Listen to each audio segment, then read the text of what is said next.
Ja, Srobotnik je bil nekdaj živahen zaselek, danes pa je v njem uradno prijavljena ena sama prebivalka.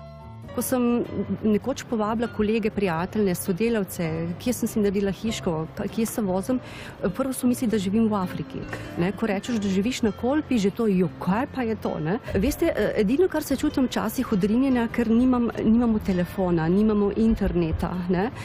Ko sem začela hišo zidati, ni bilo elektrike, ni bilo niti ceste. Mi smo začeli leta 1994, ko se je cesta sploh prebila, rečemo sploh po osamosvojitvi leta 1990, ko smo vse to delali, smo po visečem mostu prišli, zdaj so ga pač celo zaprli, kar je škoda, ker so res 3 take viseči mosti, to so biserčki te doline.